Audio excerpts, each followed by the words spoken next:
অমর একুশে বইমেলা তো আমাদের জাতীয় জীবনে একটা উল্লেখযোগ্য সংস্কৃতি বিকাশের ভিত্তিমূল, এবং এটা 52 সালের যে চিন্তা ভাবনা, দর্শন, সেটাকে ধারণ করা হয়। কিন্তু আজকে এটা একটা জাতীয় সাংস্কৃতিক উৎসবও বলা যায়। এবং এই উৎসবের মধ্য দিয়ে যে শুধু বইমেলা, বইকে আমরা কাছে টেনে নিই তা না, আমাদের জাতীয় যে চিন্তা চেতনার মূল ভূমি সেটাকে আমরা স্পর্শ করি। আমরা ভাষা আন্দোলনের মধ্য দিয়ে 62-র শিক্ষা আন্দোলন, 69-এর যে সাংস্কৃতিক আন্দোলন তৈরি হয়েছিল,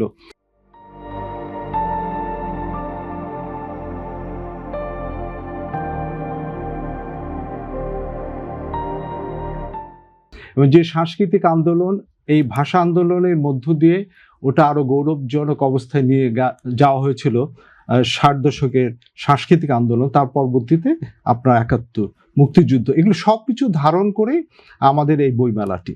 এবং এই বইমেলাটাকে আমাদের সবসময় রক্ষা করতেই হবে। এবং এটা শুধু নিছক বইমেলা হিসাবে আমি মনে করি না, এটা আমাদের বাঙালি সংস্কৃতির একটা অন্যতম মূল ভিত্তি। কিন্তু আজকে আমরা লক্ষ্য করছি যে এই বইমেলাটাকে নষ্ট করার এক ধরনের বিভিন্ন ধরনের কার্যক্রম আমরা লক্ষ্য করছি। এটা আমরা প্রতিবাদও করছি বিভিন্ন পর্যায়ে।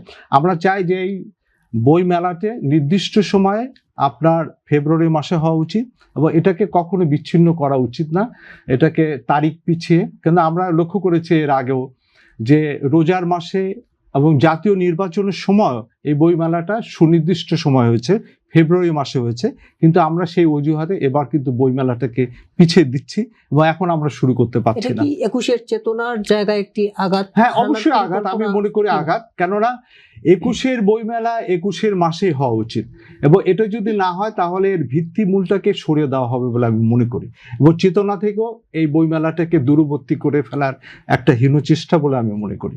সেই কারণে আমি মনে করি যে ভাষা আন্দোলনের মাসেই আমাদের ভাষা আন্দোলনের ফিলোসফিকে নিয়ে যে আমাদের বইমেলা বিকশিত হয়েছিল, সেটা সেই সময় হওয়া উচিত।